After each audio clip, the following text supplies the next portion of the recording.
하나님의 말씀 고린도전서 1장 10절부터 17절까지 말씀을 봉독하도록 하겠습니다.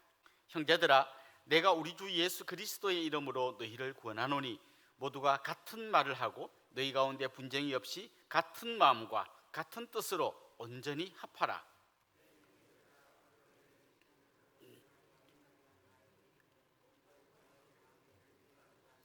내가 이것을 말하거니와 너희가 각각 이르되 나는 바울에게, 나는 아볼로에게, 나는 게바에게, 나는 그리스도에게 속한 자라 한다는 것이니 그리스도께서 어찌 나뉘었느냐.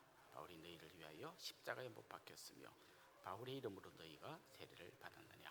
나는 그리스도와 가이오 외에는 너희 중 아무에게도 내가 세례를 베풀지 아니한 것을 감사하노니 이는 아무도 나의 이름으로 세례를 받았다 말하지 못하게 하려 함이라. 내가 또한 스데바나 집 사람에게 세례를 베풀었고 그 외에는 다른 누구에게 세례를 베풀었는지 알지 못하노라. 그리스도께서 나를 보내심은 세례를 베풀게 하려 하심이 아니요 오직 복음을 전하게 하려 하심이로되 말의 지혜로 하지 아니하면 그리스도의 십자가가 헛되지 않게 하려 함이라. 아멘. 저는 25살 때 교육전도사로 사역을 시작해서 계산해 보니까 한 33년 정도 된 것 같습니다. 그 기간 동안 여러 사람들을 만나고 또 여러 교회들을 거쳐오면서 사역을 했는데요, 가끔씩은 이제 제가 걸어온 그 길을 이렇게 한번 돌아봅니다. 그때 저의 20대, 30대, 40대 청춘을 불태우며 만나고 같이 울고 기도하고 사랑했던 많은 분들을 떠올려 봅니다. 또 때로는 그분들이 전화를 합니다. 잘 계십니까? 이렇게 안부를 묻는 분도 있고 또 여러 소식들을 듣게 됩니다. 목사님, 그때 그 사람이 선교사가 되었습니다. 그 친구가 지금 장로님이 돼가지고 열심히 사역합니다. 뭐 이런 이야기들을 들을 때 굉장히 마음에 행복함이 찾아옵니다. 그런가 하면 또 뜻밖의 소리도 듣습니다. 같이 열심히 했던 사람인데 그때 그렇게 열심히 했던 그 친구가 요즘 신앙생활 안 하고 있습니다. 목사님 전화 한번 해주세요. 뭐 이런 이야기도 듣습니다. 또 제가 거쳐온 교회들 중에 뭐 여러 가지 어려움을 겪는 그런 이야기들을 들을 때 굉장히 마음이 아픕니다.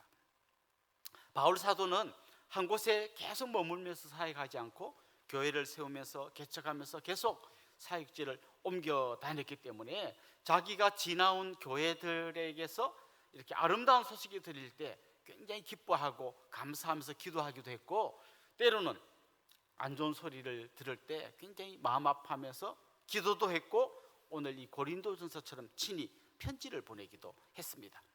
바울은 2차 전도 여행 때 이 고린도에 들러서 약 1년 반 정도 사역을 했습니다. 브리스길라 아굴라라고 하는 그 부부와 함께 주로 사역을 했고, 거기서 많은 기쁨을 겪기도 했고 또 박해를 당하고 또 고소를 당하고 이런 어려움을 겪기도 했습니다. 그런데 어느 날 이제 소문을 들었습니다. 고린도 교회에 여러 소문을 들었는데 주로 이 고린도전서를 보면 교회가 겪는 여러 어려움과 아픔들, 또 좋지 않은 소식들을 많이 들었던 것 같습니다. 그래서 저는 이 고린도전서에 대한 별명을 제 나름대로 붙인 것은 교회 클리닉이라고 붙여보았습니다. 교회 안에 생기는 여러 문제들을 하나하나 이렇게 이야기하면서 어떻게 교회가 바로 세워져 가야 되는가, 이거를 밝힌 내용이라고 할 수 있죠. 특별히 오늘 읽은 이 본문 말씀에 보면 고린도 교회의 첫 번째 문제로 떠오른 어떤 이야기가 오늘 본문에 담겨 있는데요, 바로 교회 안에 분쟁이 있다는 것입니다. 학자들은 여러 가지 자료들을 가지고 추측해 보는데 그 당시에 고린도 교회의 성도가 몇 명 정도 되었을까? 어림잡아서 한 200여 명 되었을 거라고 추측합니다. 그리고 이렇게 하나의 공동체, 우리처럼 이렇게 한 곳에서 다 동시에 예배를 드리기보다는 그런 작은 몇몇 공동체들이 같이 이렇게 연대해서 고린도 교회라고 이름을 붙이고 있었을 거라고 추측합니다. 그런데 이 안에 그렇게 많지도 않은 성도들 안에 파당이, 분파가 지어져 있었다는 것입니다.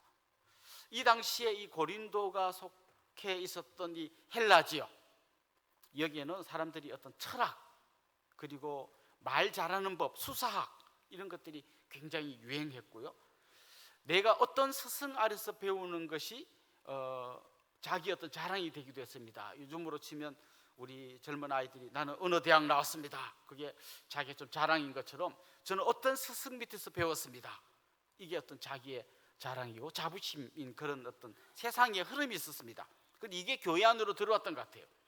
그래서 나는 우리 교회 지도자들 중에 나는 누구에게 배웠습니다, 이게 어떤 교회의 하나의 분파를 만들어내었던 것 같습니다. 어떤 사람은 고린도의 교회를 세운 교회의 개척자, 저는 바울에게서 배운 사람입니다, 저는 바울을 따르는 사람입니다, 이렇게 바울의 제자라는 것을 드러내는 사람들이 있었습니다. 그런가 하면 어떤 사람들은 저는 아볼로를 따릅니다, 이렇게 또 주장하는 사람도 있었습니다. 아볼로는 아프리카의 알렉산드리아 출신이었습니다. 이 알렉산드리아는 그 당시 학문의 중심지였습니다. 큰 도서관이 있었고 정말 세상에서 뛰어난 학자들이 다 모여드는 그런 곳이었습니다. 그 알렉산드리아 출신이어서 굉장히 해박한 지식을 갖고 있었습니다. 그리고 아마 이 사람은 수사학을 좀 공부했는지 언변이 뛰어났습니다. 요즘 우리식으로 말하면 굉장히 설교를 잘하는 목사님이었습니다.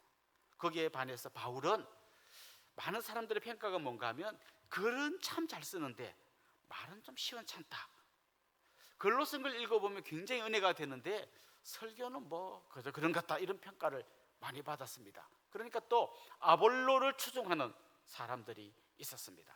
그런가 하면 게바파, 베드로를 추종하는 사람들도 있었습니다. 베드로가 고린도에 방문했다는 분도 있고 안 했을 수도 있다는 분도 있는 여러 가지 의견도 있습니다만은 다른 데서 베드로에게 직접 배워왔든지 아니면 잠깐이라도 베드로가 다녀갔는지 모르지만 정말 그 당시에 최고의 지도자의 반열에 서 있었던 베드로를 추종한다는 사람들도 있었습니다.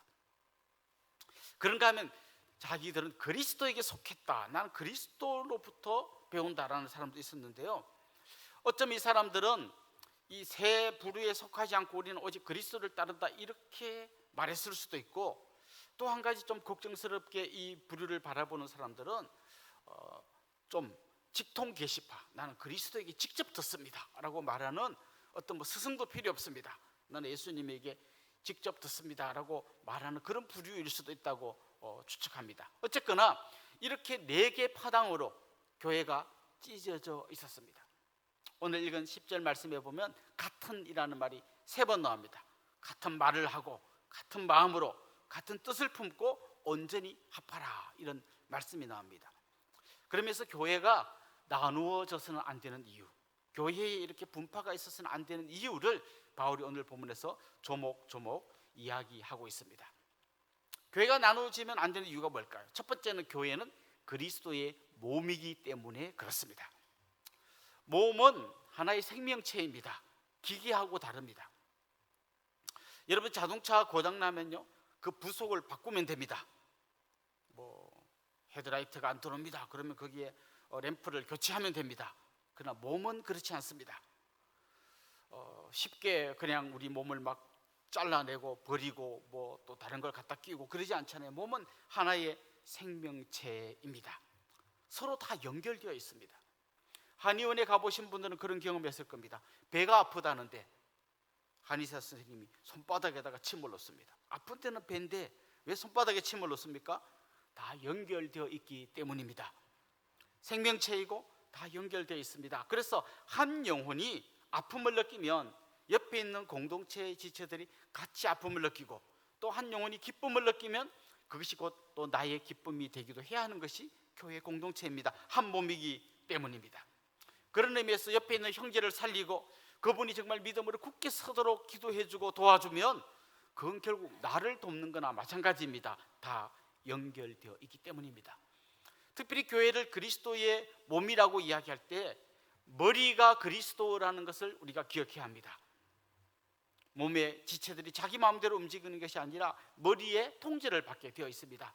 우리의 머리이신 그리스도를 따라서 같이 살아가야 하는 것입니다. 그래서 정말 그리스도께서 나에게 말씀하시는 대로 각자가 살다 보면 절대로 이렇게 나누어질 수 없다는 것입니다. 두 번째로 교회가 나누어져서는 안 되는 이유가 뭔가 하면 그리스도께서 십자가를 지셨기 때문입니다. 여러분 십자가의 기본 원리가 무엇입니까? 낮아짐이고 자기를 비우는 것이고 자기를 죽이는 것입니다. 십자가를 진다는 것은 정말 내 모든 것을 내려놓고 바닥으로 떨어지는데, 내가 죽는 이유가 뭔가 하면 다른 사람을 살리기 위해서입니다. 하늘에 미랄이 떨어져 죽음으로 수많은 생명체를 만들어내는 것처럼 교회는 그렇게 십자가 정신으로 살아가야 하는 것입니다. 만약 서로 나누어지고 싸우고 한다면 그건 바로 십자가를 헛되게 만드는 것이 될 수 있기 때문에 교회는 절대로 분당을 만들고 분파를 만들어서는 안 된다는 것입니다. 세상의 삶의 방식과 그리스도인의 삶의 방식은 완전히 달라야 합니다. 요즘 전기차가 많이 나오는데요, 전기차와 그냥 일반 휘발유 자동차는 구동 방식이 완전히 다릅니다. 저도 자세히는 알지 못하지만 보통 우리가 타는 휘발유 차는 부품이 한 2만 가지 된다고 합니다. 그런데 전기 자동차는 20가지 정도밖에 안 된다고 합니다. 전혀 다른 방식으로 움직이는 겁니다. 세상과 교회는 전혀 다른 방식으로 움직이는 겁니다. 세상은 어떤 겁니까? 남을 죽여서 내가 사는 방식으로 움직입니다. 그러니까 교회는 거꾸로 내가 죽음으로 남을 살리는 방식으로 움직여야 합니다. 세상은 오늘 본문에서 이야기한 것처럼 말의 지혜로, 그 말빨로 다른 사람을 감동시키고 그래서 다른 사람을 제압하는 이런 방식으로 움직이는 거라면, 교회는 십자가의 방식으로 내가 친히 죽음으로써 움직이는 것이라는 겁니다. 특별히 혹시 여러분을 불편케 하는 어떤 사람이 있습니까? 늘 기억하십시오. 이 사람은 바로 예수 그리스도께서 대신 죽으셔서 살려낸 온천하보다 귀한 사람이다. 그걸 기억한다면 때로는 생각이 좀 다르고 삶의 방식이 다르다 할지라도 서로가 품어주고 같이 기도해주고 하나 되는 아름다운 공동체를 세워갈 수 있을 줄로 믿습니다. 마지막으로 교회가 절대 나누어져서는 안 되는 이유가 뭐냐? 그리스도께서 우리의 주인이시기 때문에 그렇습니다. 오늘 본문 13절에 보면 바울이 이런 말을 합니다. 혹시 너희들이 바울의 이름으로 세례를 받았느냐? 이렇게 질문합니다. 너희들은 바울의 이름으로 세례를 받은 게 아니라는 거죠. 그렇다면 누구 이름으로 세례를 받았습니까? 그리스도의 이름으로 세례를 받았습니다. 누구의 이름으로라고 말을 하게 되면 그게 결국 어떤 뜻인가 하면 그 사람 아래로, 그 사람의 권위 아래로 들어간다는 것입니다. 여러분, 어떤 거짓 행색을 하고 있는 사람이 나타나가지고 갑자기 마패를 꺼내들면서 어명이요 이렇게 말하는 순간 이 거짓 같은 사람의 말이 아니라 어명, 임금의 말을 이 사람이 대신 전하는 게 됩니다. 그리스도의 이름으로 세례를 받았다는 말은 뭔가 하면 우리가 세례를 받을 때 그리스도의 권위 아래로 들어갔다는 거예요. 그리스도의 말에 순종하면서 그리스도께서 시키는 대로 살아가는 존재가 되었다는 것을 말합니다. 그래서 바울은 당신들은 바울의 이름으로 세례를 받거나 게바의 이름으로, 아볼로의 이름으로 세례를 받은 사람들이 아니라 그리스도의 이름으로 세례를 받았기 때문에 그리스도의 주 되심을 인정하면서 살아가야 하는 사람들입니다 라고 이야기하는 겁니다. 그러면서 대신에 지금 바울이라든지 게바라든지 아볼로 이런 사람들은 바로 그 주인 대신 그리스도의 심부름꾼임을 이야기하고 있습니다. 여러분, 저는 여러분들이 목회자를 존경하기를 원합니다. 목회자를 존경하지 않으면 존경하지 않는 사람의 설교를 들으면서 여러분의 영혼이 피폐해지기 때문입니다. 그러나 그 정도까지여야 합니다. 지나치게 목회자를 신격화시키면 안 됩니다. 보통 성도들이 갖고 있지 않는 신비한 능력을 갖고 있는 특별한 사람으로 만들면 안 됩니다. 그 자리에 앉을 수 있는 분은 오직 예수님 한 분밖에 없습니다. 달을 가리키는데 달을 봐야지 손가락을 보면 안 됩니다. 사랑하는 성도 여러분, 오늘 본문에서 바울이 목소리 높여서 외치는 이 이야기에 우리 귀를 기울이면 좋겠습니다.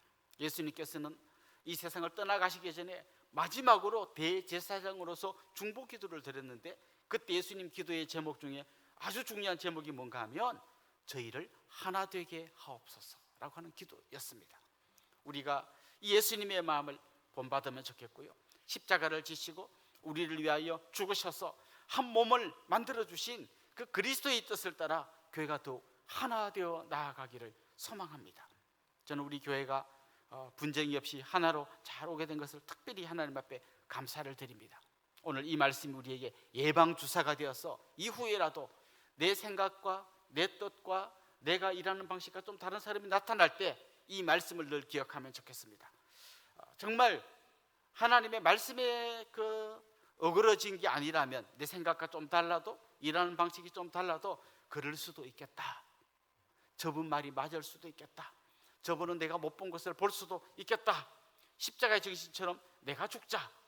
이게 여러분의 가정에서, 여러분의 다락방에서, 우리 교회에서 날마다 계속 일어나기를 원하고, 그래서 오늘 본문이 이야기하는 것처럼 같은 말, 같은 마음, 같은 뜻을 품은 하나의 아름다운 공동체가 될 수 있기를 주님의 이름으로 축원합니다.